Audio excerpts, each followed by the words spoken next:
Mickey talks. Mickey talks. Yeah. Mickey rolls by the minute, thinking in and out of the box. Mickey talks. Mickey talks. Mickey talks. Oh yeah. So let's get into it. Don't you want to do it? Listen every day, 'cause he got something to say. Funny little chatterbox. Mickey talks. Mickey's my name and talking's my game. I've been waiting to say that for 140 shows. How many shows are we now? 124. It's 100. Tomorrow's a big deal. Yeah, 125. That's a cool number. Is that a special anniversary? I think that's 1/4 way to 500. Yeah, I thought 150 was the next one we're going to celebrate. You know what? We are going to celebrate big with that. Before we start, I want to thank Natalie's Seafood Kitchen, who was our sponsor. And we're very happy of how much that they did for us and what they've done for us.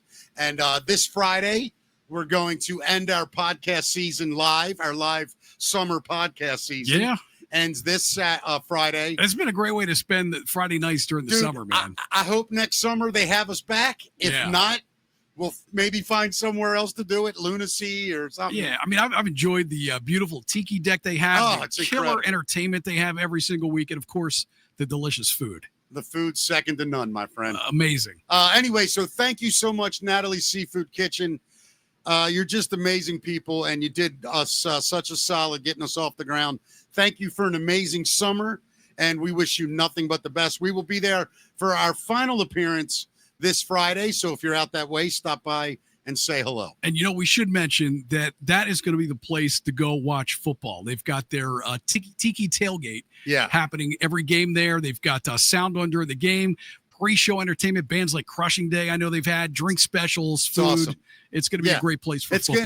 It's an awesome spot. Yeah. And to Lou, Zach, Natalie, Kristen, my boyfriend Ben, who works there, he doesn't know it.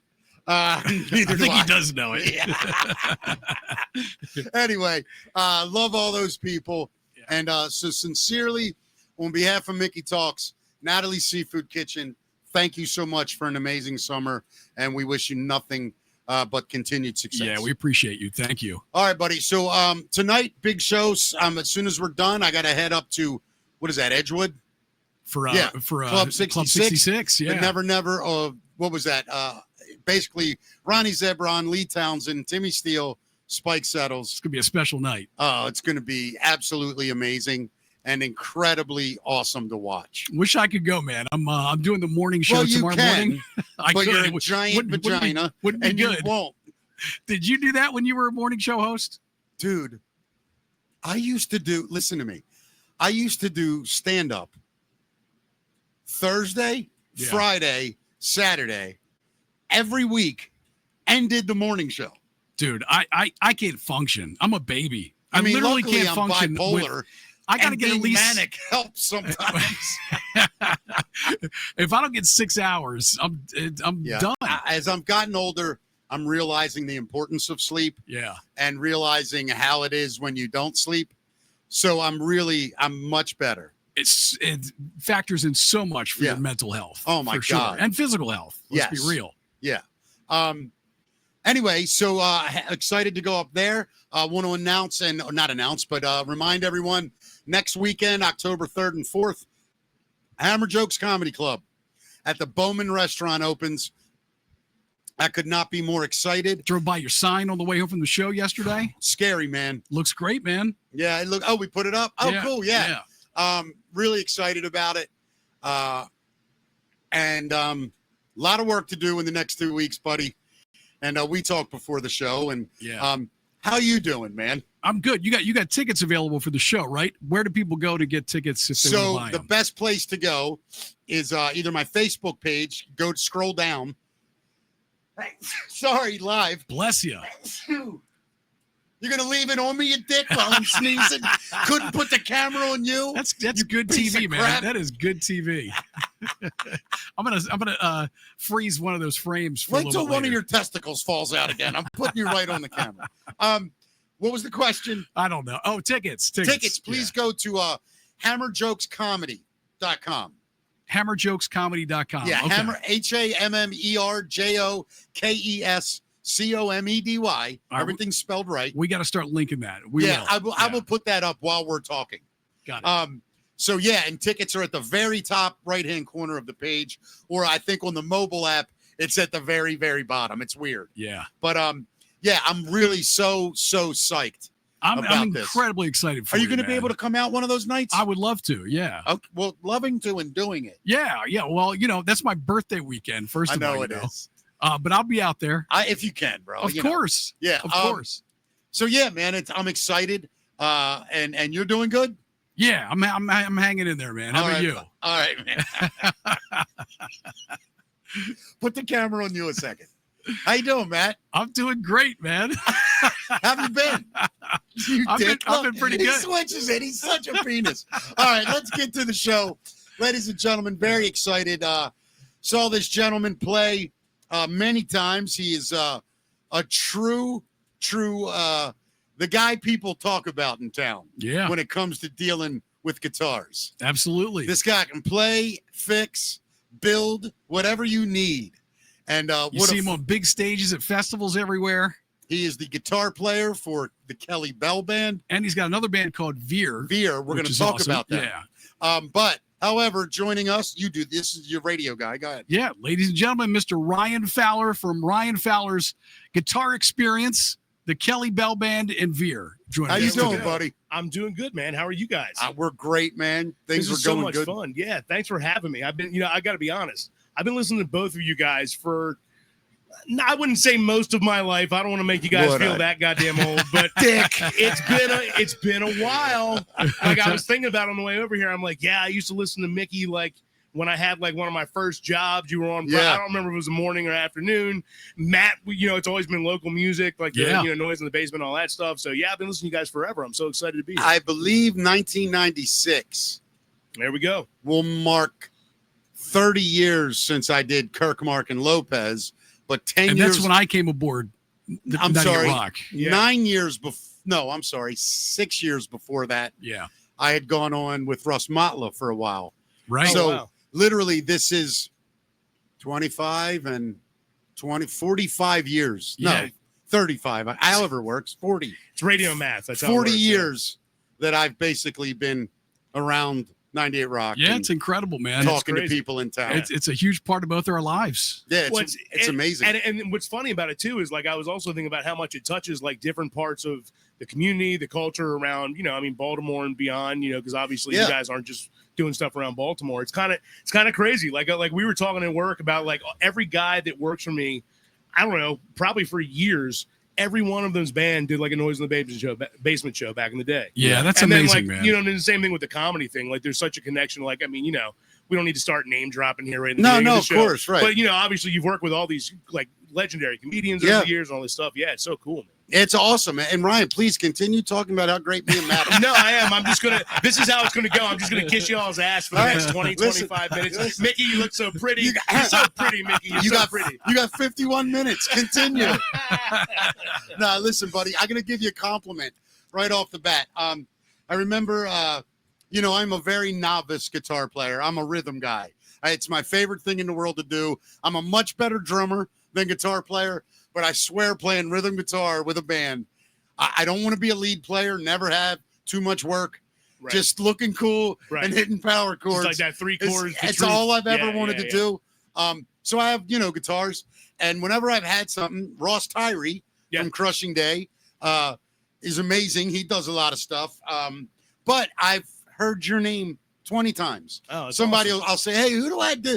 No, dude, call Ryan Fowler. That guy can do anything.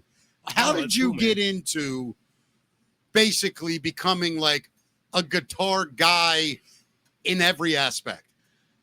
Well, I guess it would go back to like, so I'll give you like the kind of the quick version. So I started playing guitar when I was a kid, just like most people. I was 13, got a classical guitar. A couple months later, at 13, that would have been 1992. 1995. I got my first guitar in 95. I'd already been into Nirvana and Pearl Jam and all those kind of things. So, then I just started playing guitar, just like most people that were into it. I played all through high school. I had a couple of bands in high school. Matter of fact, the singer, and Veer, he and I were in a band. I was either in high school or a year out of high school when he and I had a band forever ago, which is part of where the Veer band name came from, because we all kind of 20 years later, after kids and jobs and all that shit, everybody just kind of like veered back around. We're like, hey, let's start a band. Yeah. Yeah. Well, anyway, so I played guitar a ton. And then when I was in high school, I had like I was not an overachiever. I was not a good student, but somehow my senior year, I didn't have to take that many classes. It was they figured, screw that guy. Right. It was one of those, they're like, look, at this point, he's going to be a loser anyway. Yeah, it doesn't matter how much he don't more even effort. have to come in. Yeah. Well, they just get him he needs one history credit. Don't ask him to do too much. Yeah. Here he is now, rock star and business owner. Yes, yeah. So anyway, that year I had we called it work release, like it was prison, but I had like the vote, whatever it was called, like, get out of school early, go to work. And so I worked at a guitar store in Annapolis. And so I was, from that point forward, I kind of figured out that, like, all right, well, I would love to play guitar. Like, everybody always has aspirations of MTV and being rock stars and all that stuff. But I kind of figured out pretty early on that, like, I could be around it regardless of if I ever, like, because, the odds of a band getting a shot are slim with any band. And I've been lucky to be in some really good bands. Yeah. But, like, the difference between me and the Foo Fighters, there's a little bit of, room in between with our careers. Sure. And so, I kind of just started to think like, hey, well, I can play guitar. I can work on guitars. I can learn more about them, learn how they're made, sell them, all that kind of stuff. And so I started doing that.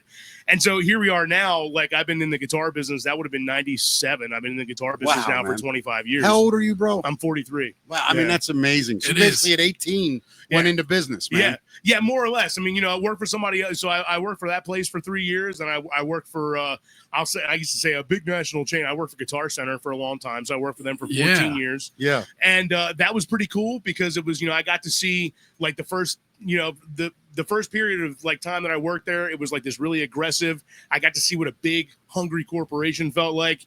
Then there was different things that happened over the course of when I worked there. So I got to see like, I don't know, I guess I'd say I got to see the good and the bad of corporate retail. Yeah. And then I finally had this opportunity back in 2014 to start my own place. And so that's what I've been doing for the last 10 years. Have you ever been over there, Mick? No, where is it? It's in Towson, and it's a beautiful store. And I mean, Ryan Fowler's Guitar Experience is what it's called, Towson, Maryland. You go over there, you can get your first guitar there, and you can also go there and buy an amazing collectible guitar that's worth a lot of money, can't you? Yeah, I mean, we get really, really crazy stuff. Did you have a shop on Joppa Road? Well, right now I'm on the corner of Lock Raven and Joppa, so like across from where the Bell Lock used to be. I that's do where know. I'm at now. Okay, got it. I've been there for about 10 years. I never put together until this moment that was you there. Yeah.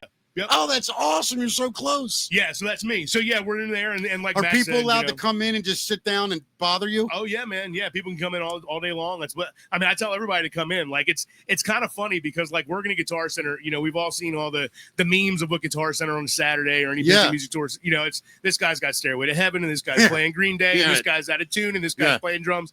And my store is like, the vibe of that is kind of the opposite, right? But it's not on purpose. I think people just walk in and they recognize that like they're looking at something that's a little bit more cared for. Yeah. But hey man, maybe not every one of you at once, but if every teenager in Baltimore wanted to come by and play some guitars, that'd be a great day for us. He's got a great staff, and you can go over there and take lessons too, right? Oh yeah, for sure. Yeah. I mean, we can fix them. We can, we have a repair shop there with a really talented guy named Zach. We do lessons, we buy and sell them, all that stuff. So if I walk in there, there's guitars hanging for sale? Oh, for sure. Yeah, I mean, and it's kind of like we kind of like, actually Kirk McEwen coined this phrase when I did an ad with him. He said beginner guitar to rock star, and it's kind of stuff because Kirk McEwen is the greatest tagline man. He's pretty good in the history of taglines. Yeah, he's pretty I'm good. not kidding you, dude. Yeah. That guy is given more nicknames, taglines. Yeah, that guy's the best. Oh, he's gifted with that stuff. Yeah, what's really that? Is. I said he's gifted with that stuff. Oh my God. Sure. What's the most valuable guitar you have for sale? So right now we've got a couple guitars that are like $15,000, $17,000. $1,000? $1,000. Yeah. Tell about the one you just sold though. Yeah, so we just had one last week that was one of the more expensive. We had a 1958 Fender Strat about a week ago. 2 weeks ago now. So that was a guitar. It was a really cool story. It was, one owner guitar. The lady that owned it passed away at 97 earlier this year. Wow. She played it for a living because she was a single mother, supported her family. I got the whole story from her granddaughter that sold us a guitar. And so, nobody in the family, when guitars get to a certain value, people, they kind of start to become a burden, just like anything else. If you got grandpa's whatever and it's worth a gazillion dollars. Yeah, you got to find a safe space you're worried for about it. Yeah. Don't walk in that room, that kind of stuff. So this lady probably bought it back in the 1950s for like what, $60 $100 or something. Christmas of '58, she would have paid about $150. And what did it sell for? It sold for almost $30,000. Wow. Yeah. Now I have to ask this question as a novice. When somebody brings in a vintage guitar like that, what are your first moves to A, check its authenticity, and B, value? What are you looking for? Well, so it can be pretty complicated. So every type of guitar is different, and they all have different things that can kind of help you identify them. So if it's a Gibson guitar is kind of just like a PRS that I have sitting over here. They're all glued together. So the bodies and the necks, you're not really going to be able to just take one off real easy. Right. Fender guitars are like erector sets. And so every single, you can take the whole thing apart down to the bones with a screwdriver. Right. And so you really have to kind of get it with a value that high, you have to get into a lot of detail. It can be anything from looking to see how many spokes are under the molded plastic knobs. And you can tell all the potentiometers, which is just the knobs inside a little box. Those things all have date codes on them. So I can say, all right, this volume was made in 58. This one was made in 58. This one was made, so it's so really, was it all authentic? 100%. It was 100% original. Wow. Yeah, 100%. And the other thing that was kind of cool is that guitars have things that need to be adjusted on them from time to time.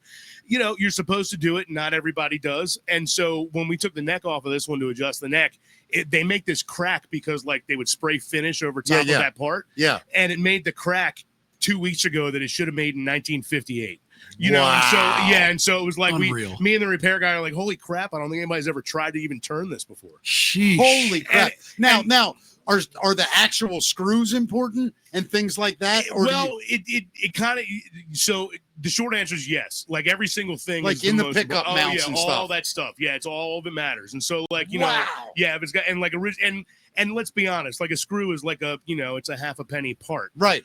But if it's the right screw, now there is the whole this is not how I run my business, but there is the whole how can you tell if a screw is the right screw? I'm sure there's some people that get into that, kind of thing. For us, we're usually just it had all the screws. We would assume since everything else is there, these are right. That's kind of how you know. Now, all the other parts, you date them. Yeah. What is the most valuable guitar you've ever seen or held, or what is something that you had your hands on and went, holy shit? Okay, so so the most expensive electric guitars are 1958 and 59 Les Pauls. I do know that. Now, why is that, real quick? Is it because they're so rare? There are very few of them available? Yeah, all of the above. So what happened is so Gibson made those guitars, and so they started the Les Paul in 52. It was the first year of the electric guitar. First year of Gibson's solid body electric guitar. Wow. Les Paul's name on it. He designed it. So that was 52. So 54, they changed it a little bit. Then 57, they changed it a little more. But then in 58, they made kind of the biggest change in the history of guitars, which is they put this pickup on it called a humbucker pickup, which is what's on every Les Paul, not every one, but it's on most Les Pauls to this day. PRS guitars, ES330, a lot of guitars. It's the sound of rock and roll. Yeah. And so that pickup came out in 58. Well, they made it in 58, 59, and in the beginning of 60, but the guitar kind of flopped. And so Gibson discontinued the guitar in 1960. Holy shit. Wow. And so everybody started buying those last 2 years for a while. And then also, which is a cool part of the story, so this is called the Les Paul. And for anybody that doesn't know, Les Paul is not just the name of a guy that made a guitar. He's one of the craziest guitar players you've ever seen. Originally. Yeah, jazz, like jazz, like country swing, and western. Country, swing. Yeah. So if you want to see brilliant guitar playing, if you look up Les Paul and Mary Ford, a lot of it's black and white. You know how I knew as a young man that he was important? Because somebody showed me, this is how old it is, a VHS tape. Yeah. Of one of the original Les Paul. Yeah. What is it called?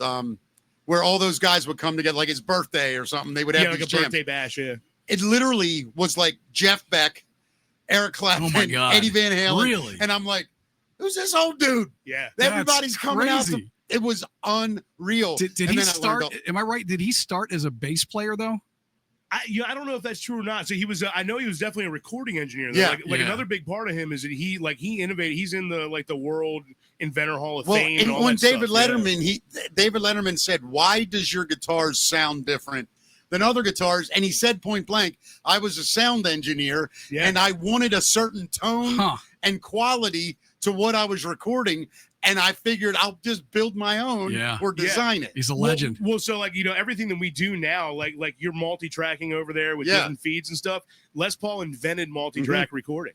And so, before him, there's another guy named Tom Dow that was right around the same time. But yeah, they invented it. And so, he literally had bathrooms full of tape machines at his house in L.A. And they called it Sound on Sound. And he was the beginning of it. Now, so anyway, so the tail end of this, I'll get to it quick because I don't know if everybody loves guitar history. But the tail end of it is they discontinued that guitar in 1960.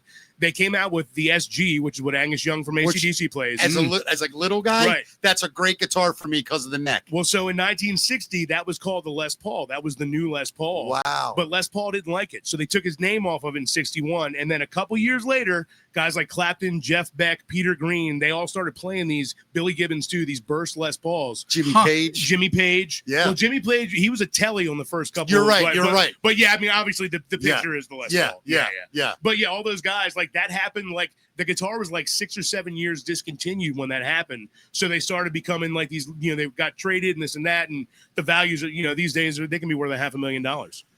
Is in the history of rock and roll, in your opinion, what is the guitar that's done the most? It depends. So I think the Fender Telecaster is probably the guitar that's done the most. It's my favorite guitar. Yeah, that was the first electric guitar. It was 1949, 1950. And what's interesting about that guitar to me is that my PRS is definitely my desert island guitar. If you said if Ryan of 2025 only could have one guitar, it's that guitar. But if Ryan of any year, including all the way back to 1950, could have one guitar, it's probably a Tele because it's so versatile. I mean, it's the Rolling Stones, it's Albert Collins, it's blues, it's jazz, it's country. Springsteen. Yeah, Springsteen. I'm a huge Hendrix Springsteen fan. Didn't he play a No, he played a Strat. He played a Strat. Strat, sorry, yeah. Well, so a Strat's got a similar history too. When the Strats never got discontinued, but when the Strats came out, they weren't super popular either. It was everybody wanted to play Jazz Masters. Yeah. Surf rock was the sound of music. Yeah. Then. And so when Jimi Hendrix came out in 1967, he kind of say that guitar was maybe on the bubble. Isn't that Some people wild? say Fender might have stopped making it. Wow. All right. Last question before we move forward go for ahead. me anyway, with this subject. Ryan, you take your PRS on a deserted island. Yeah. You get one album to take with you to play along with for eternity. Ooh. What album? Oh man. What is it gonna do you name a genre? That's a really hard question. We'll say classic rock. Because it's the guitar stuff. Yeah, so for me, it would be obscure. It'd be Bruce Springsteen, Darkness on the Edge of Town. Huh? Yeah. Really? Yes. Explain that. Okay, so the main reason for it is because at this point in my life, I am classic rocked out. I get it. I've been having conversations about the sounds Jimi Hendrix made when he farted for 25 years. Right. It's all these bands that they're so legendary that you're in these conversations every day where the story now. Yeah, man. If you listen to this version of Yesterday, you can hear Ringo get mad and shut the door. Right. It's I've been in bands a long time. I don't need to, I don't need to hear it. yeah. I get it. But so on that album for me, there's two things about it that I love. I think there's a poetry to Bruce, and especially early Bruce. He, whether or not he was from the heartland, because he wasn't. He was kind of a city guy from New Jersey. Yeah, but I think he did understand Americana. I think he did. And he kind of seemed to capture a lot of that. Some of the shit that I think we deal with today. Think about some of the parallels of the 70s with labor union issues, and there was there was still a lot of civil rights stuff. I had issues with him in the last 15, 20 years, but fair enough. I have always said this, and I mean it. He has, in my opinion, Dylan can't hold his jock. Yeah. I don't believe it. I get it. Dylan was first. Yeah. Springsteen, to me, is the greatest poet of his generation. I think melodically, he's insane. Yeah. I think he's got a killer band to back it up. Yeah. I mean, I've always liked everything that he did. Me too, man. The last 15 years, I'll say, killer live musician. Oh my God! I mean, committed. The reality of it is, I think with a lot of people like him, he's got to get to a point in his career where he just goes, there's an amount of money where it does there's no more ramifications if I say what I want to say. Yeah, I get it. And I think that that's what you see. And you could kind of say the same thing about Ted Nugent in a lot of ways. Yeah, there's man. a lot of these guys, and but Nuge was doing that when he was opening up for right. He never gave a shit. That's a little different, right? You are right. But I think that for Kid a lot Rock's an example. Yeah, I think he's another one too. Yeah, and I think for a lot of performers, they're regardless of what anybody wants to think, there is especially in entertainment, there's an amount of money where if you have that amount of money, you're kind of I hate to say the word, but they call it what it is. It's fuck you money. Yeah. Fuck you, dude. I don't need nothing. Sure. Yeah. I don't need you. I don't need you. I don't need you. And so in the radio business at one time, that might have been Don Imus, or it was definitely Howard Stern. Yeah, without a doubt. You know what I mean? Guys like I didn't have any money, but I was that guy. Yeah. Well, that's kind of part of the punk rock end of things too. Some people that is if you look at Mark Maron. Oh my God. His whole point of view is his point of view. Yes. Or he doesn't have to be the example, but no, I get it, some man. people that is their brand, but then Bill Burr, George Carlin. Yeah. Carlin's the best example. Oh yeah, for sure. As far as comedy. Yeah. Just I can kind of do whatever I'm going to say. Whatever I'm going to do say. it. Yeah. And deal with it, or you don't have to come see me. Yeah. Well, that's what's fun about I think that on one hand as a performer, I played a lot of shows where you do want to play to your audience because if I went out and did my best version of the Sex Pistols in front of wherever, some stuffy crowd in a restaurant, you're just an asshole. Are you a Sex Pistols fan? See, I haven't met one yet on this show. Yeah. Nobody's going, hell yeah. Listen, I appreciate them. Steve. What's that? I said I appreciate them and what they mean for the genre of music, for sure. That's how I am. Yeah. I want to say something to a guitar guy and see what he thinks. Yeah. And you could say I'm crazy. I love Steve Jones' tone on Nevermind the Bullocks. Oh yeah, no, yeah, for sure. You do dig it? Oh yeah. Okay, cool. No, he was that rawness of that sound that they had is. That was the beginning of something. That wasn't the middle. Yeah. They invented something. No one wants to admit it. Yeah, look, I've played with at this point in my career. So my band Veer, we covered Pet Sematary by the Ramones. We put out last year, I think. And everybody's always been some kind of Ramones fan. Whether it was the look, the leather, the whatever it was, the simplicity, the songs, the simplicity. Yeah. At this point in my career, I've played with most of the Ramones. Yeah. Not all at once. Right. I played with Mikey Ramones this, or not. I don't think I ever played with Joey. I played with Marky Ramones this. All these guys still have bands. And I got to be honest, there ain't a lot of virtuosos on the stage at a Ramones show. Not one. But also, when you hear that 1, 2, 3, 4, and then the song starts, the whole audience is it sets a tone that what I mean? It just does a thing. It's not about virtuosos. No, not at all. Yeah. And I think that that's what kind of laid the landscape for all that punk rock stuff. Some of it I love, some of it I don't. I heard the most, in my eyes, the greatest explanation of the Ramones. A guy said, it might have been Slash that I interviewed. It was a famous person. I know that. And the Ramones came up and I said, all right, what do you think of the Ramones? And he went, it was Slash. He said, I'll put it like this, man. He said, if I walk out of my house and I see a butterfly flying by, I think to myself, wow, that's beautiful. But if I'm driving in a car and a tractor trailer goes by me at 200 miles an hour, that's the coolest goddamn thing I've ever seen. And it basically was like he's saying that kind of freight train, once it starts, you can't turn away from it, man. Well, that's the secret to the Ramones. Yeah, I think so. To be honest, that's the secret to it. It's one of the things that everybody talks about now, how live music ticket sales are a little down, this and that. The club scene's not what you guys were talking about it with Dave Teep the other day. Yeah. The club scene's just a little different now than it was. Well, there was one when we were younger. There was one when we were younger, right? And now it's very spread apart. But when people get to experience that, if you ever see a band, and we've all seen them, where the lights go down and then they're just shot out of a cannon. It's unreal. It's something that, and I've seen quite a few bands do it. I've seen Trombone Shorty do it a couple times recently. How great are they? Unbelievable. Yeah. But one of the first bands that I was ever standing on the stage was Kix. I was doing so when I was a kid, I used to hear Kix on 98 Rock. And when I was 14, I thought they were the same thing as Bon Jovi and We all everybody did. else. Everybody did. Yeah. And they were. Let's and be they real, were, really, right. yeah. And like they were all in the same conversation. Kicks and also Kicks. Yeah. So anyway, so we would listen to that stuff, but I never saw them live. And by the time I started going out to see shows, they weren't playing as much, or they might have been. Did you ever get a chance? Well, that's the story I'm telling. So cool. when I first started playing with Kelly, we did a show. It was us. Laughing Colors was playing. Kicks was playing. Wow. That's a we cool missed this old show. Seven Mary 3, maybe there's a couple. Wow. One of the Ramones. It was a little bit eclectic, but it was a cool lineup. They played with Nugent. What's his name? Derek St. Holmes. Oh, Yeah, wow. Yeah. right. My buddy Matt Stranglehold. was, He sang Stranglehold. Matt Bowers was playing with Derek at that show. You know wow. That dude can guy sing. did Noise in the Basement. You guys know that? Yeah. I Derek think did? he Derek lives in St. Holmes. Annapolis. Yeah, that's Not crazy. anymore. Yeah, he's He in used to. Nashville now. Yeah. Oh, okay, but he was in Annapolis for a while, right? Yeah. I saw him play with Never Never at the barn. Oh, wow. Then he got up and sang Oh, that had to Stranglehold. be so Yep. good. Dude, I was 6 feet from it. Like, Well, just what am I watching? He's Yeah. one of those singers. Actually, Steve Whiteman from Oh. Kicks is like this too. Like those guys haven't lost its spike. Like Nothing. those guys still have every ounce of whatever they had 30, 40 years ago. It's crazy. But yeah, isn't when it? Kicks came out at that show, like it was kind of funny because like Laughing Colors was finishing, phenomenal. You know, always one of my favorite bands growing up. And then when Kicks came up, it was like, you know, they were kind of doing like the real rock shit. Like they kind of had like, there's some people backstage who were kind of like, everybody go over here, give them some space. And like sometimes when you're in a band, when you see people doing that, you start to go like, come on, man. Like we're all from Baltimore or whatever. You know, you start to wonder.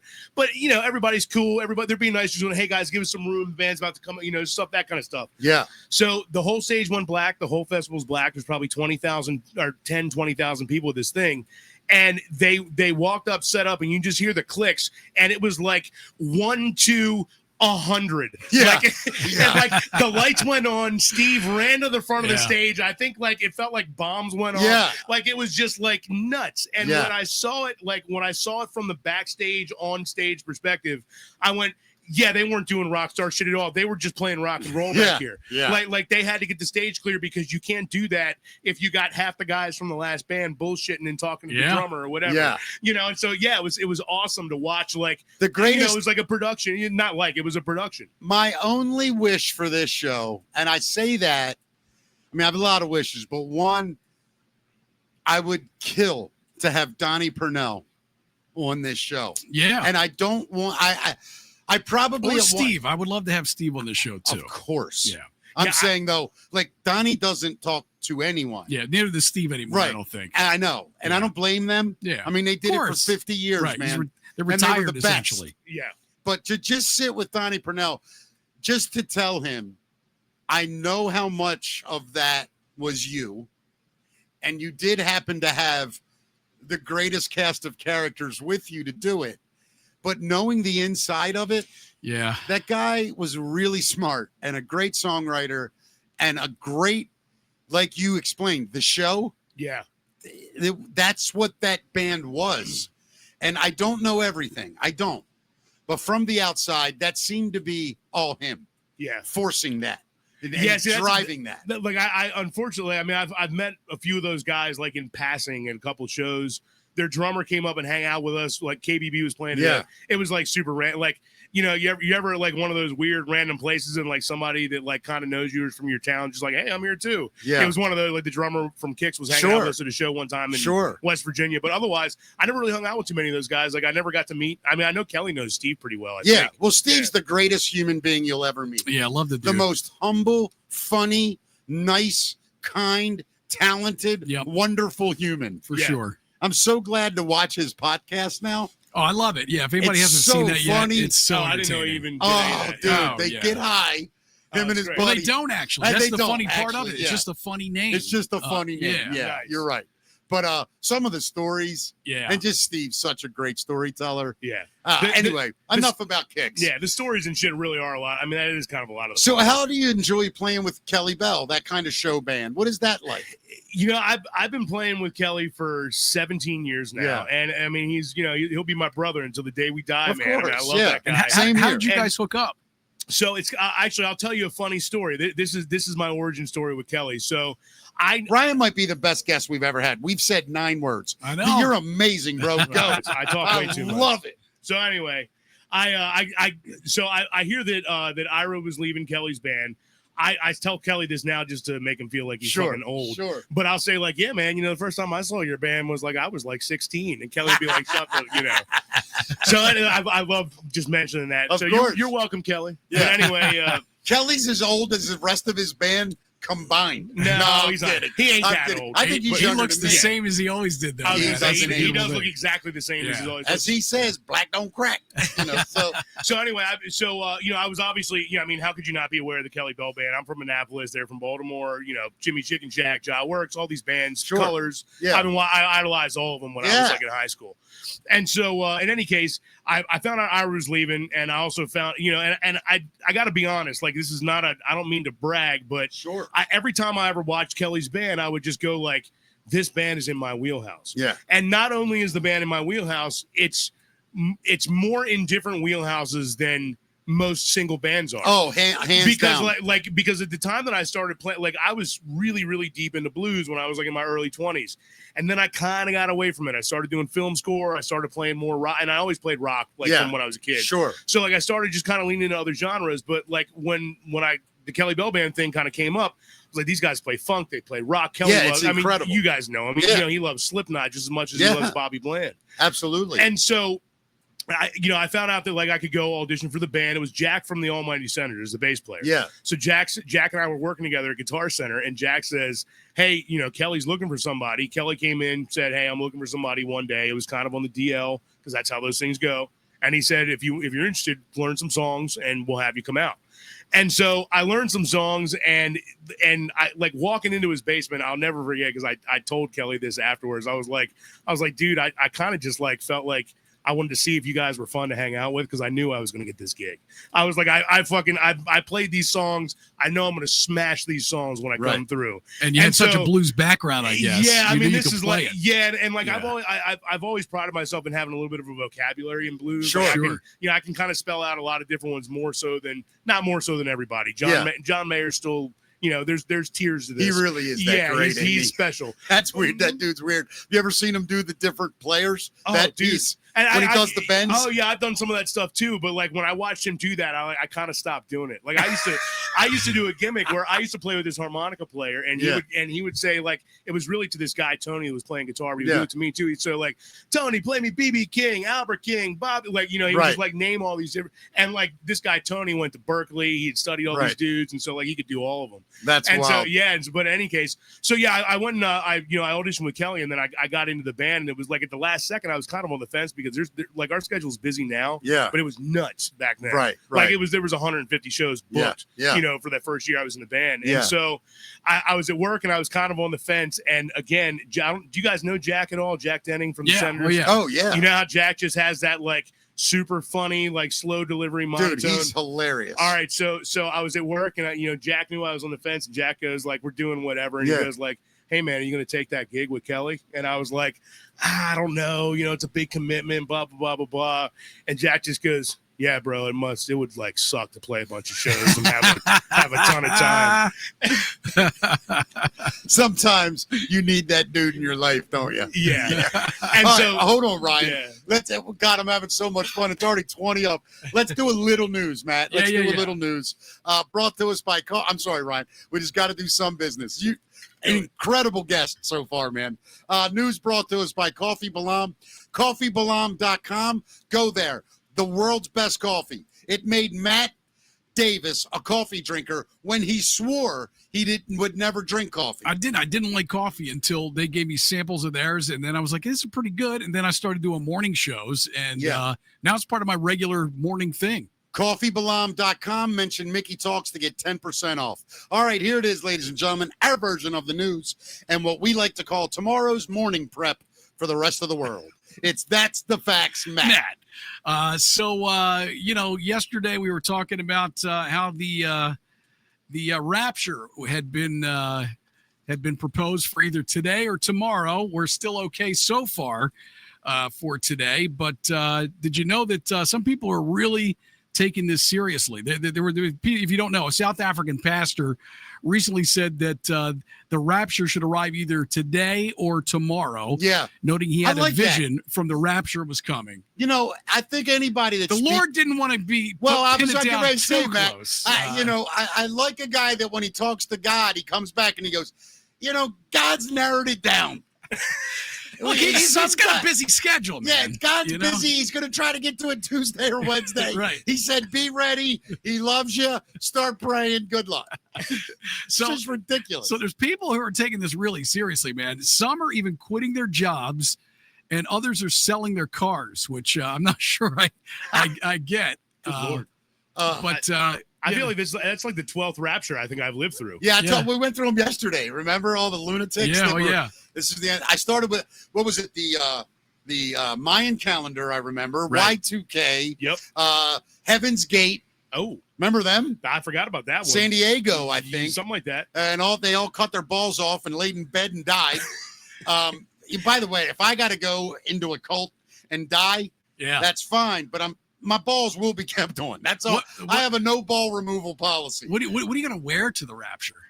If it really was like, if we all came out of our house one day and looked up and there he was, and we were all, and he was talking to all of us, I think I'd take all my clothes off and I'd say, this is how you made me, God. This is how I'm coming home. Oh God, that'd be bad for the rest of us though. Yeah, but you know what? In heaven, everyone's beautiful. Well, look, you got to take a little rapture kit. You got to put a little rapture bag together. What would be in your rapture bag? I would definitely, because you're going to be floating up towards the sun, so you would definitely have to get some of those sun blocker glasses, the eclipse glasses to take with you, right?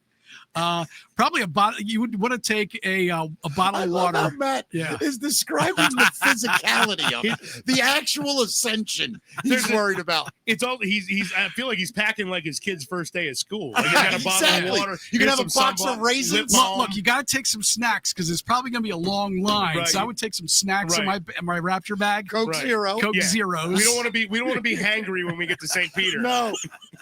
Hey, you guys ever wonder when Jehovah's Witnesses get to the pearly gates and knock on it? You think St. Peter looks at his wife and goes, shh, get down. Don't let him see it. Don't let him see it. Anyway. I do. Yeah, exactly. The rapture is upon us, apparently. Well, until that guy takes his medicine again, I guess. Yeah. I mean, is it a cult or is it just a guy? It just says that he is a South African pastor. And I assume aren't they Catholic? Aren't most of the ones in South Africa Catholic? Well, there's a massive Catholic, but there's other if I had to guess, he's Christian, whatever he is. Yeah, of course. Yeah. You don't hear Buddhists calling for the rapture much. No. So there's a teen that has been arrested in a multi-million-dollar hack of Las Vegas casinos. A teen? Yeah. This kid will be running the CIA by age 25. I bet they're going to give him a job at some point. I bet you. This guy's in custody. He pulled off a sophisticated cyber attack on the Las Vegas Strip.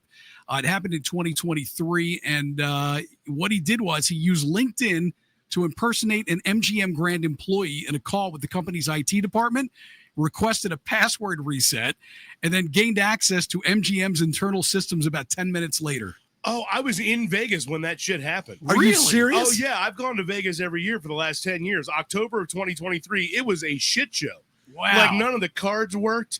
Like they couldn't email. Like half the town was all screwed up. So this teenager shut down Vegas. I mean, not completely, but yeah. He's being charged as an adult. He should be. Yeah, it was a big deal. Yeah. Let's be honest for a second. If a teenager can take out Vegas, what do you think 20 masterminds in a room could do to the world? I mean, that is the battlefield right now. I mean, it's not bombs and guns. Everything's going to be planes. fought online, Oh, Matt. yeah. You shut down a power grid? That's where crime is. That's where war is. There was a whole thing in New York that came out today about that. Like some like, I don't know, secondary like illegal cell. I don't even understand it. I don't either. Network, whatever. I don't know what it was. Something. It's insanity. They found something. Yeah. It's going to be wild to watch it play out. It really is. So Diddy's back in the news. What did he do now? He's asking the judge to cut him some slack. His defense team is doing everything they can to try to convince the court to cut him slack. So his lead attorneys, Mark Agnifilo and Tenny Garagos, have submitted a packet of documents making their case. And they say that his convictions for violating the Mann Act should carry a penalty of 6 to 12 months for each of the 2 counts. He's already served 12. So they're asking him for 13. And they also think Combs deserves credit for finally getting sober after 25 years. Good way to go. Yeah, I mean, how easy to be sober in jail? Yeah, he didn't really have a choice. Yeah, right. I don't know how the bar. I don't know what time happy hour is. Of course, they also gave him an award for no baby oil. Yeah, exactly. When he gets out, though. Yeah. Good look out. Yeah. Considering all the above, though, as well as Diddy's 7 children and elderly mother on the outside, he has a counteroffer for the judge. It's actually a 14-month prison sentence. But prosecutors are seeking between 51 and 63 months.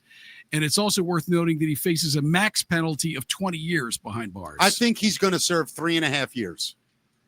I think he's done the second they look at that. I think he's out. You think they're going to let him out? I think they're going to let him out. Yeah, because I think that they. You think he gets killed? Ooh, I hope not. I do too. I don't want him to get killed. That's terrible. But I honestly think that man did some really evil things. It sounds like he might have. And all the people that testified against him, they're probably freaked out if he gets out of jail in a month. Yeah. You got to also understand something, though. I think, maybe I'm wrong, he almost has to keep them alive. You think? Yeah. If anything happens to those people that testified against him, it sounds like he's it sounds like he's at the top of some kind of mafia. I think that's the reason he's getting out, though, because they tried to make it seem like he was, and it turned out he was just he wasn't like a mafia boss. He was just an old-fashioned domestic abuser piece of crap. He wasn't like a kingpin. He was just like an old-fashioned. Yeah, but we're asshole. thinking of kingpins in a sense that we know. I'm wondering. In that entertainment world, I was going to say the entertainment world, he holds people in the palm of his hand. Yeah, I mean, Well, and that's you can't minimize that. Their lives really, and their careers and everything. Yeah, you can't minimize that. Yeah, that's like that scene in that Elvis movie where he's doing that sideways deal. Yeah, everybody who's ever been in entertainment wants to jump through the screen at that scene. Yeah, no doubt about it. Not to mention with the amount of money that he has, he's got people depending on him now. They depend on him for financial and their livelihood and everything. Yeah. So, what else we got, buddy? So this would be your nightmare, Mick, but the world's longest flight takes off in December. This is going to be a record-breaking travel experience starting December 4th. China Eastern Airlines will run a twice-weekly route from Shanghai to Buenos Aires that clocks in at a jaw-dropping 29 hours on an airplane. Non-stop? It does have 2 stops, is what they say, but you don't get off the plane. They say. But it's probably a 22, 23-hour in-flight. Yeah, but you still don't get off the flight. No, I agree. You're in a box for 30 minutes. 30 hours. So economy tickets are around $1,500 to $2,200, and if you want business class, that's going to be around $5,000. But let me ask you: Have you ever said to yourself, "Jesus, I got to get from Shanghai to Buenos Aires"? I was just thinking, how popular is by this tomorrow? Yeah, I've never been to either place. So I couldn't tell you. I mean, Shanghai. How many people do you think are in Shanghai, though? 40 million? I'm joking. But I bet you it's 300 million people live probably there or right. something. Yeah, so maybe it's popular. I don't know. Yeah, I don't know. I have no idea. Crazy. I wouldn't do that. Yeah. So another thing you wouldn't do, Mick, is go up into orbit as an astronaut. I know. But they're saying now that space travel isn't just tough on muscles and bones. It might also be accelerating aging at the cellular level. So I don't know how it couldn't. Yeah. Well, they found that stem cells exposed to space conditions started behaving like they'd aged decades, leading the researchers to conclude that space might be the ultimate stress test for the human body. They do say that some of the damage can be reversed when they get back to Earth, but they're trying to help mission leaders figure out how to better protect astronauts on their trips. Yeah. You wouldn't be up there anyway, though. Not a chance in hell. See, I would do it in a heartbeat. Yeah, that's totally irrelevant for me. I would never ever go into space. Is that right? So if you were offered the opportunity to play space, like what's his name? Who was offered the other day? We were talking about that on the show.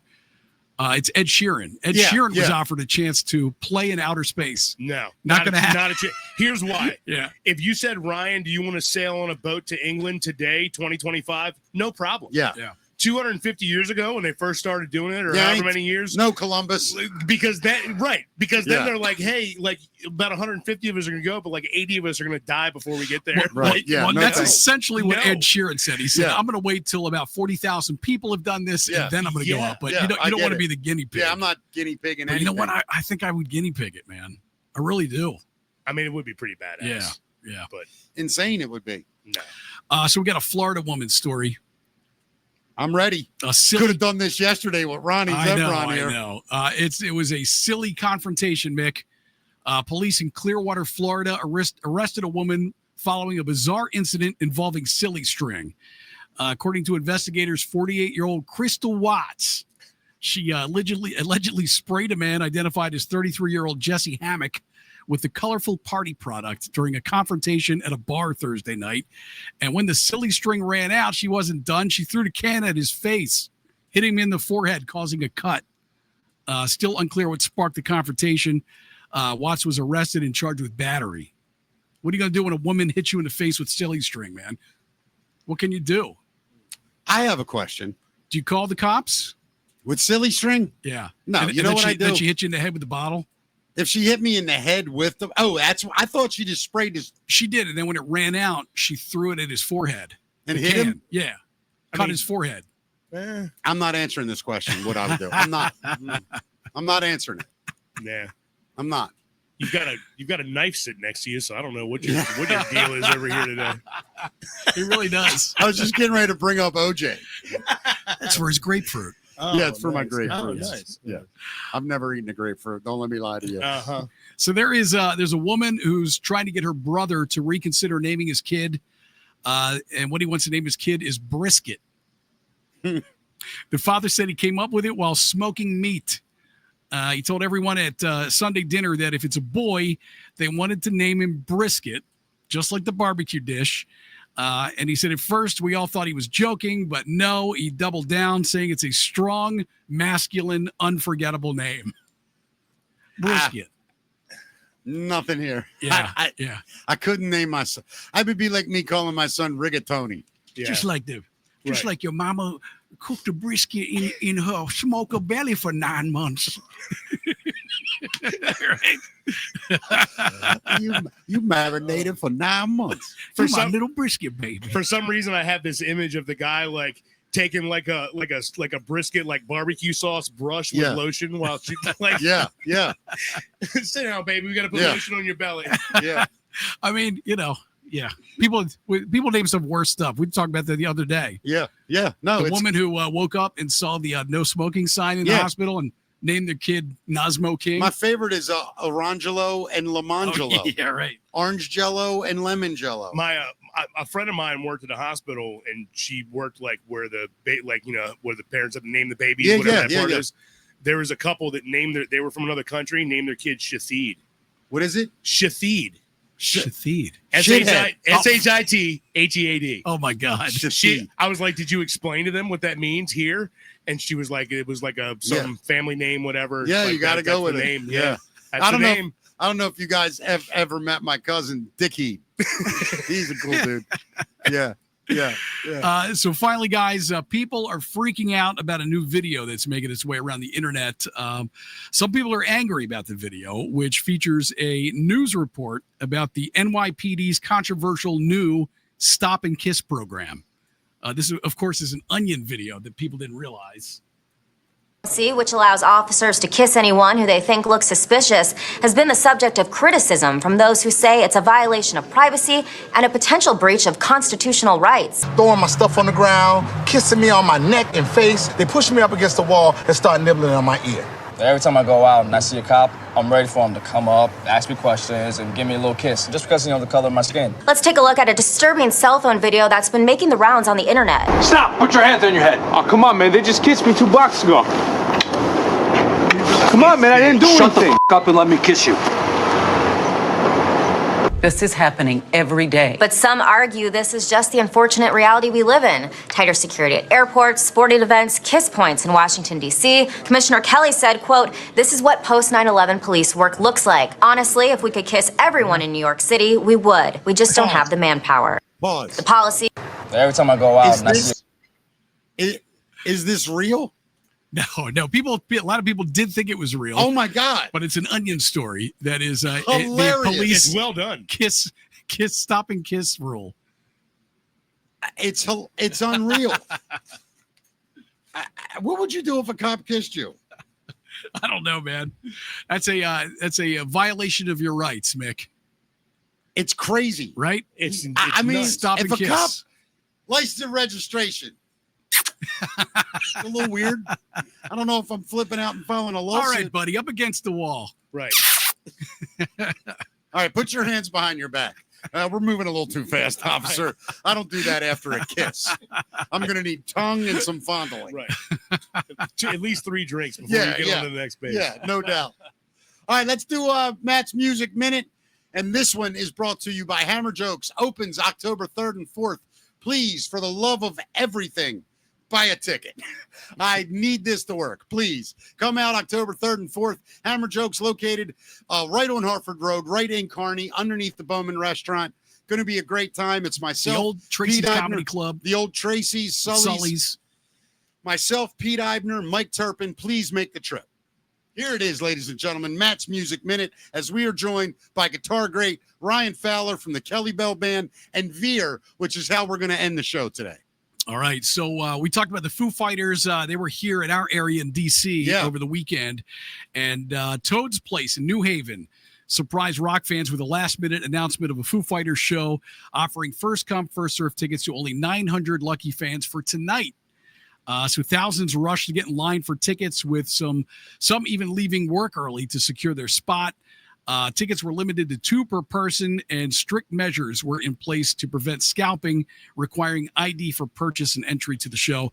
I just think it's cool that they can pull up in a city, and that afternoon they can pack 900 people into the club. There's probably still people. I mean, I got wanting to news get for in you. there. If you can't do that at their level in any city in America, you're not at the level you think you are. I know, but I come from the local band scene, man, where it's like you're trying to get 50 people to come out on a Friday or Saturday. Do you remember the Poison pop-up show at Hammerjacks? I don't think so. It was announced that morning, did 2,000 people. Yeah.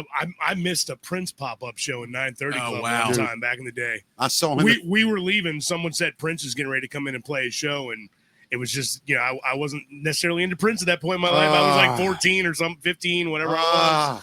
And so we just, and also we didn't know if it was real, and it turned out it was. And Well, I saw Prince at the Lyric as a 4-piece. Unbelievable. It was him on guitar, a bass player, a keyboard player, and a drummer. Yeah. And it blew my mind. Yeah, he's incredible.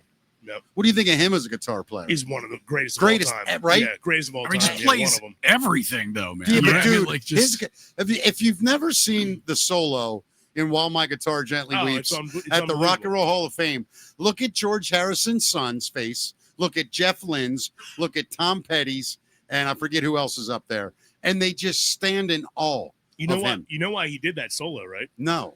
So Rolling Stone, right before that, had put out the list of 100 greatest guitar players, and he wasn't on the list. And so seriously, so apparently he showed up to that with a mission.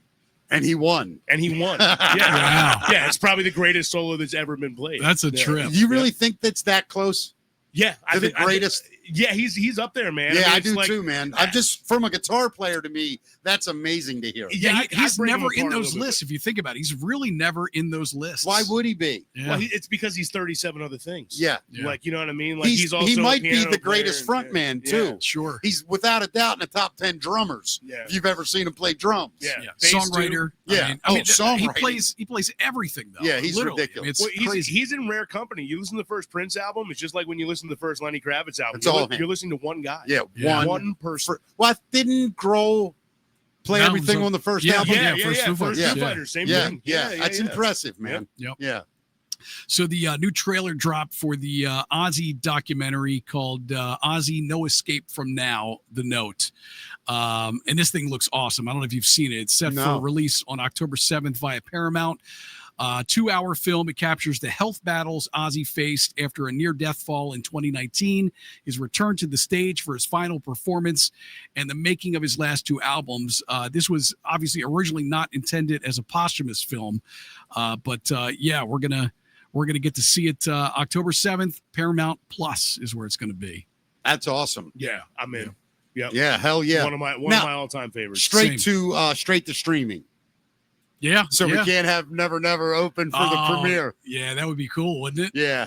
That would be great. Yeah. I don't know if you can get a hold of that stuff for premieres. You know, I don't know. Our guy might be able to. I'll have to ask our guy. We got a guy. He knows a guy. Yeah. What else you got? So Priscilla Presley has been speaking out on Lisa Marie's marriage to Michael Jackson.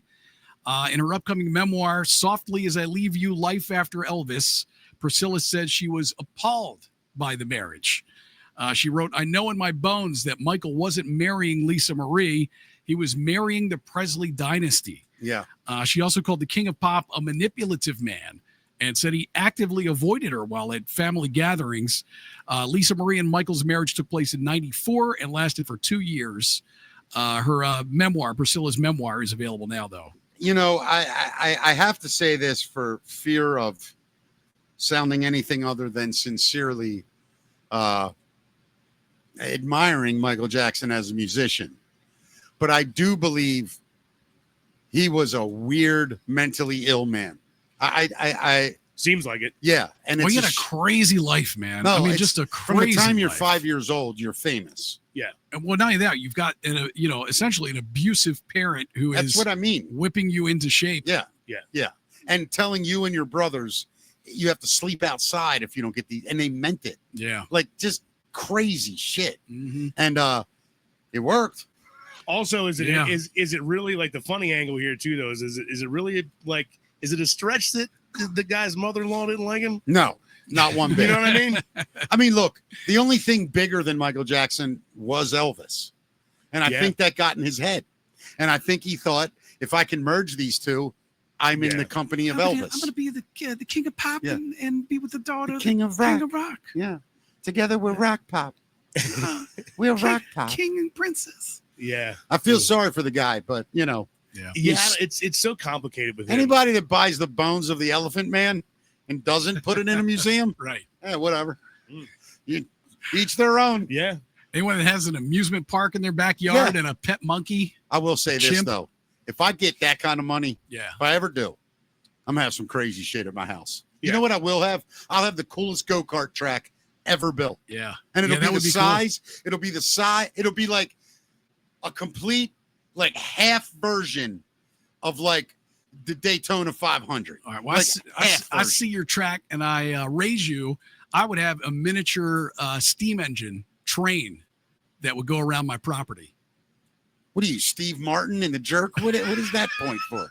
Did you just take the train to different parts of your property? Yeah. Wouldn't it be cool? What's wrong with a four-wheeler? You could drive people around in the passenger cars. It would be cool. Yeah. That'd be kind of cool. I think if you could afford the go-kart track, you could probably add the train in. Right. That's true. It'd also be kind of a flex to make people constantly wait on your train every time you want to go from one side of the yard to another. You know what to do. Like, let's say you own, 10,000 acres. You put the parking lot for your house 10,000 acres away, right? And they got to take the train up to the house. Planes, trains, and automobiles. 100%. That's the badass way to do it. And like when you invite people to your house, you got to they got to get to your front, and then it takes them like another half an hour. Love it. Like, and you have a guy checking their tickets to make sure they're cool to be on the train. Yeah. All right, let's do one more here, Matt. I got two more. All right, go ahead, buddy. So Alanis to you is now Dr. Alanis Morissette. Wait, what'd she have a doctorate in? She was awarded an honorary PhD from University of Ottawa. In let's see here. She was it was a recognition of her exceptional music career and commitment to women's empowerment. Yeah, I'm just saying, if I have a cold, I'm going to somebody else, not Dr. Morissette. Yeah, you're not that kind of a doctor. Respect the hell out of her. Of course. I think she's an amazing. Listen, Jagged Little Pill was a masterpiece. That was was there 12 hits on a 12-song album? I'll say something else about her. Wait, I get confused. Is she the one that married Paul Simon? Paul Didn't Simon? she marry Paul Simon? I don't think so. No, who did she marry? There was somebody famous though, wasn't it? Pretty sure it was Let me Paul. see. Who married Paul Simon? Yeah, look. If only there was a device, Ryan, where you could look these kind of things up. I wouldn't. The world would be a better place. Right. What did I do? Here, Matt I types just with messed his something up. thumbs. Go ahead, you do. Hold on. I'm not kidding. He's the worst typer I ever met. Yeah. Who did Alanis Morissette marry? Or she dated somebody that was, was it Paul Simon? It might have been Paul Simon, man. He's got to be 25 married, years older than her. Married Treadway, an American rapper. That's what? Who married Paul Simon? She dated him. She most notably was in relationships with actor Dave Coulier and actor Ryan Reynolds. Edie Brickell. She's been married to Edie rapper. Brickell married Paul Simon. Okay. I got her mixed up. They were the same time period, right? Kinda. Yeah. She was married to, like you said, Mario Treadway, a rapper. Yeah. With whom she had 3 children. Good. I like Alanis Morissette. I've been a fan, and I think she's a talented lady. Yeah. Last story, buddy. So Camila Cabello, she met a bride-to-be at a hotel bar and then performed at her wedding the next day. So she meets this bride-to-be at a hotel bar in Iowa, and she found out that this bride was using her song for her father-daughter dance. She was just like, I'm going to sing it for you. No way. Yeah. Drive into the airport. Just me you pick up anymore. I got 8 days of coming up. Oh, that's super cool. Let me tell you though, something. right? I mean, super cool. Every now and then, celebrities do stuff, and you go, "Yep, I'm a fan now." Yeah. I didn't know that little girl at all. Yeah. I'm gonna find out who she is. You know who she is? Barely. Yeah, she was in Yeah. what was the band? She was in a bigger band, and then she went solo. I have no If idea. only there was a Now I'm device. lost. Yeah. I got to know now. What band? I feel like if I had that kind of like stature as Sure. like, I would totally do that. I Like- would do that like, shit all Have day. you ever heard of like all those Bill Murray stories? Dude, like, Bill Murray's the greatest. The My stories are favorite crazy. story of all time, though. She was in Fifth Harmony. Oh, yeah. Oh, Yeah, okay. yeah. My favorite story of all time, though, with that kind of stuff, is actually Freddie Mercury. Freddie Mercury was in a pub, and a guy walked up to him and said, "Freddie, I'm a huge fan, but I'm about to propose to my girlfriend in front of my friends here tonight. Would you be so kind as to stand next to me?" And Freddie said, "How about if I sing for her?" Wow. And he was like, "What?" And he said, "I will sing your proposal." Oh, that's crazy. He asked the guy's name. Then he said, "She'll be here in like a half hour." Freddie said, "No problem." And he went and wrote lyrics and a melody and for a proposal. So have you ever heard it? Have we ever heard it? So I only heard the story once. Yeah. And it was from someone who was there that I met in the Dominican Republic. No kidding. Wow. And I didn't believe them. And they went and the story goes like this. I was at the bar and this guy's British. We started talking about soccer. And then music came up 45 minutes later. He's pissed by now, drunk. And he's telling me cool soccer stories. And he looks at me and goes, "Mate, I'm going to tell you the greatest story ever." Right? And he's older. He was a lot older than me. Probably 20, 25 years older than me.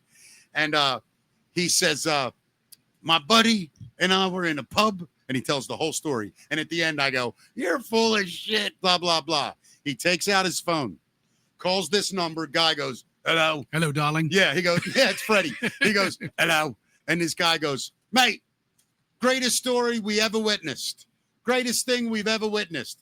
And the guy goes,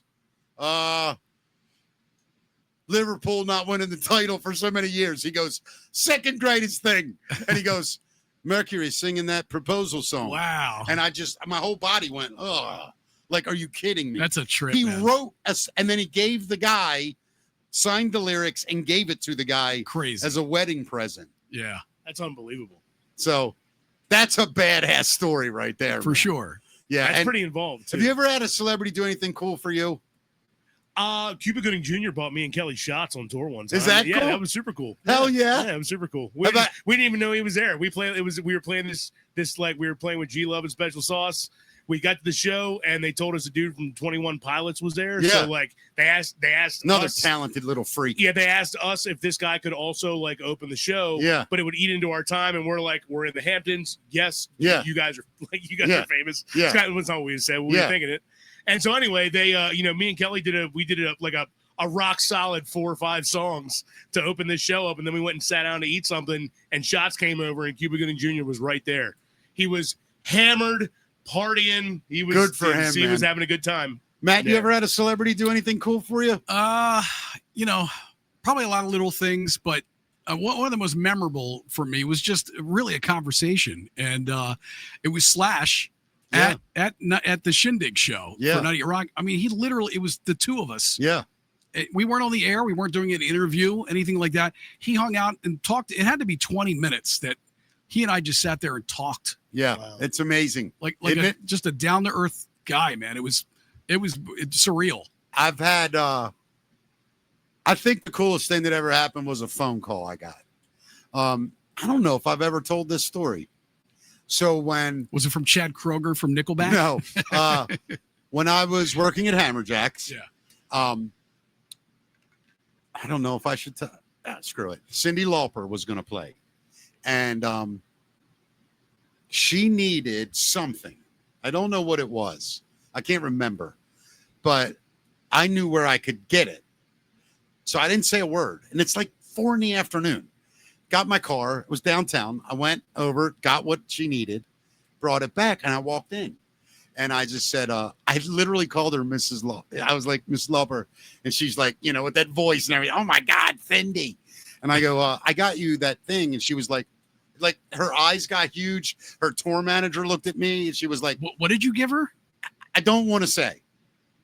Something she needed. What do you think it is, Ryan? It's not a feminine product or anything like that. I see. I could guess. You were a runner and got her something, you're saying. Well, I wasn't the runner, but I ran and got her something. Okay. Basically. All that she needed and didn't know where to get I it. see. You're not trying to call out. I see. Right. Okay. Right. Anyway. I thought you got her like a gift. No. Okay. Got her what she needed. Yeah. Wasn't supposed to do it. Nobody knew where to get it. Yep. So 2 days later, I'm home and my phone rang. 11 o'clock in the morning. Hello? Is this Mickey? And I'm like, yeah. She's like, Cyndi Lauper or Mrs. Lauper. And she laughs. And I'm like, is this really you? And she's like, yes. I just wanted to call. I didn't get a chance that night to thank you. Wow. And I just wanted you to know how much I appreciated that. And it meant the world to me. Thank you. And I was like, oh my God, you're welcome. That's so nice. We hung up. I never got to get nothing like that. But just she thought enough of that little thing that she tracked my number down. Right. Did you save her phone number? We went out after that. No, I'm kidding. I didn't. Back in them, how would I know her number? Star 69. Dude, it might have been before that. You're talking about 92? Yeah. 91? Yeah, there was Star 69 back then. Ryan doesn't even know what that is, do you? Oh, I remember Star 69. Do you? Yeah. We used to get in trouble because it was like it cost like $0.25 or whatever. By the way, I don't want to brag, and this is the end of the show, but Star 69 was my nickname in high school. Anyway, Ryan Fowler, amazing guitar player. Play me a little bit. You're here. You brought it. This is what I want you to do. Okay. Shred. Shred? You say that to the non-shredding guitar? Nah, bro.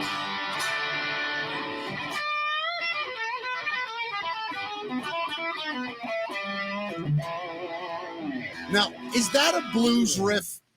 A little bit, maybe. It's so like if you were in a blues band and you were playing it, how would it sound in a solid blues band? That same kind of. So yeah, I'll show you what you saw. All right. Yeah. So if you wanted that to be blues.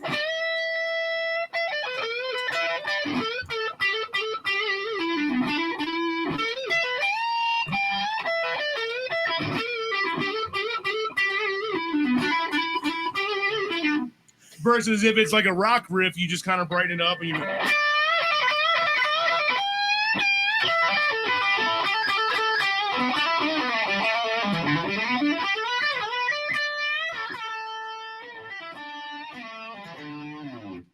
How often do you use the middle finger? I use them all pretty regularly. You do? Yeah. You use the pinky as well? Yeah, not the pinky, not so much. Like when I play up, it's a little like if I'm playing something. Yeah. So like if I do that with my pinky, it's a little tougher. But yeah. Sometimes like if you're down here, you kind of don't have a choice. And wow. so like yeah, so like.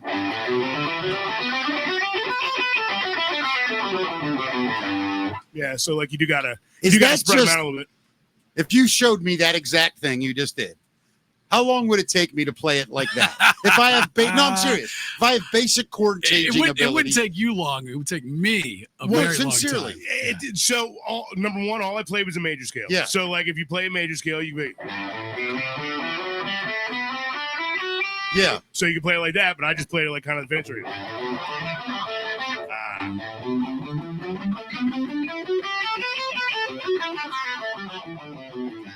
So like both Could of I those, get to that in a year? Yeah. The only hard part about that is the stretch, but if you play the other version, it's a little easier. But Yeah. where it gets weird is that like once you go past that, then like, because if you're playing a song in G, you're not just gonna just go like Right. you're not gonna do that. Right. And so you gotta come up with something cooler to do. And so you gotta skip notes. You gotta do something like that. You gotta maybe I don't know. It's so badass to watch a great guitar player. You got to do all these different things to kind of. What do you think of Vi? Steve Vai? He's incredible. He's incredible. When I Is was he a kid, as good as Eddie? He's different. So, like Eddie was kind of the thing about Eddie is that Eddie fundamentally changed everything about the instrument of the guitar. He changed the way it sounded. He changed the way he played it. Obviously, the tapping. He was far from the first person to tap, but he definitely was the guy that made it. Yeah.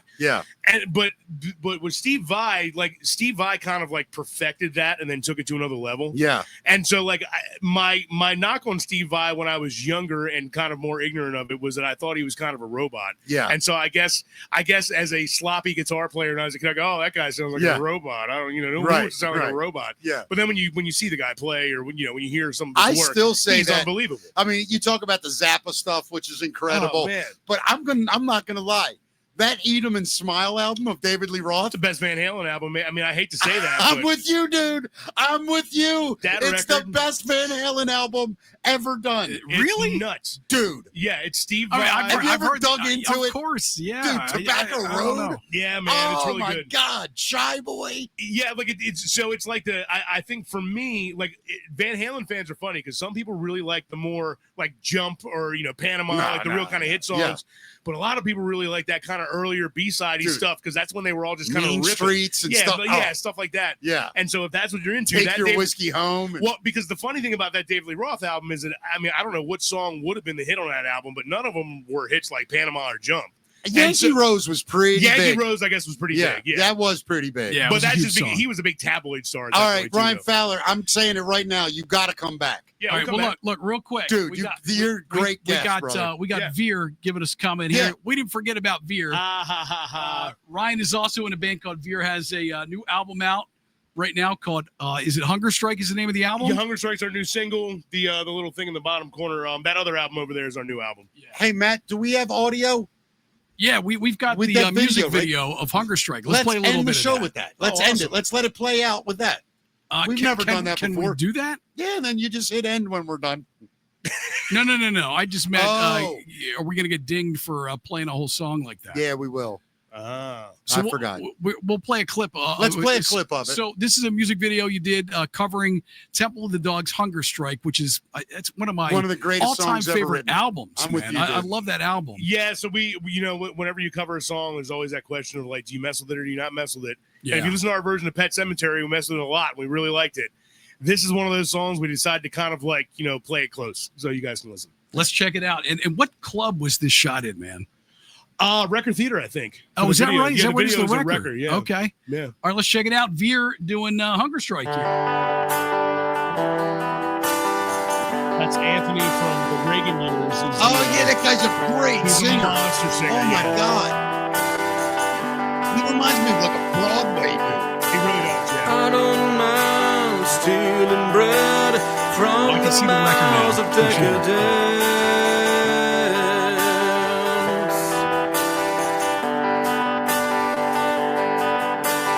I can feed on the powerless when my cup's already overfilled. Must have been a tough assignment.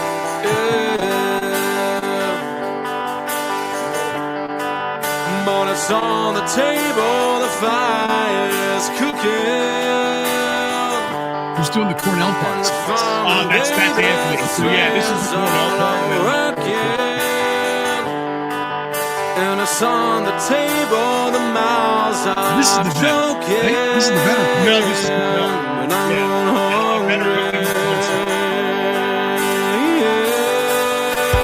I don't mind stealing bread from the mouths of decorative.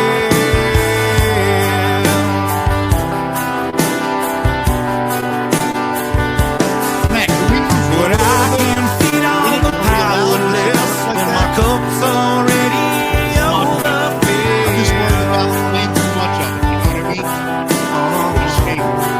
Let's get this to the chorus. But it's on the table, the fire's cooking, and they're falling, baby, the slaves are all working, and it's on the table, the mouths are choking, but I'm going hungry.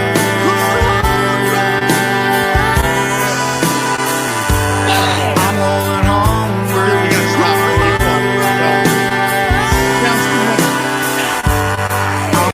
Nice, man. Wow. That is beautiful. Yeah, he smashed it. There it is, Veer. Is there a website or social for Veer? Yeah, veerband.net. Obviously, fatblues.com. Kelly Bell Band is the other one. So, yeah, and then for my guitar shop, if anybody wants to check it out, Ryan'sGuitarExperience.com. I'll tell you Got a what, link in Ryan, the description. you've been such a great guest. I'm not making this up.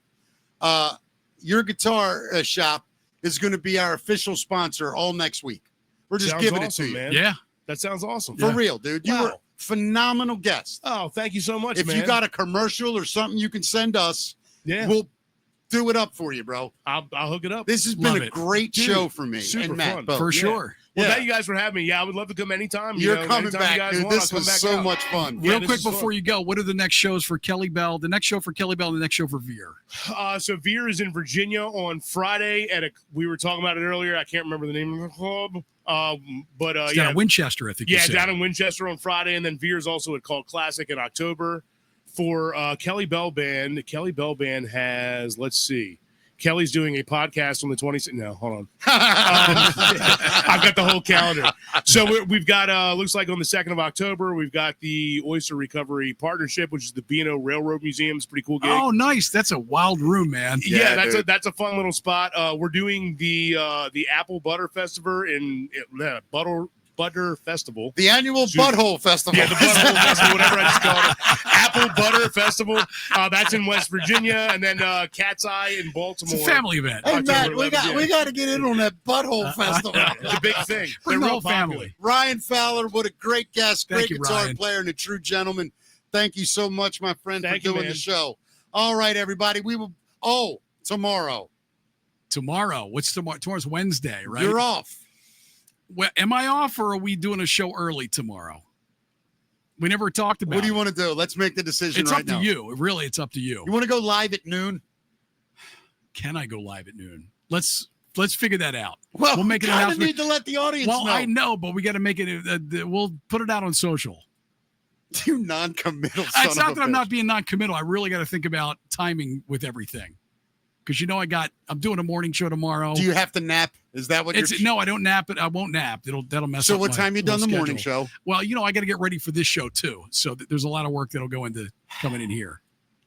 So maybe a little bit later. Matt will Either post way- it later. Either way, we'll post it. We can Yeah. post it later, right? Now, I'm going to say this: if the show doesn't work out tomorrow, I can't do it by myself. Well, I don't know what to do. We'll do it. No, we'll do it. We'll do it. We just don't know what time is all I'm saying. to you. Oh, so we just wait till you decide. We'll see you guys tomorrow, one way Matt or Talks. another. We're tuning in for Bye, Matt everybody. Talks tomorrow. See you at 5.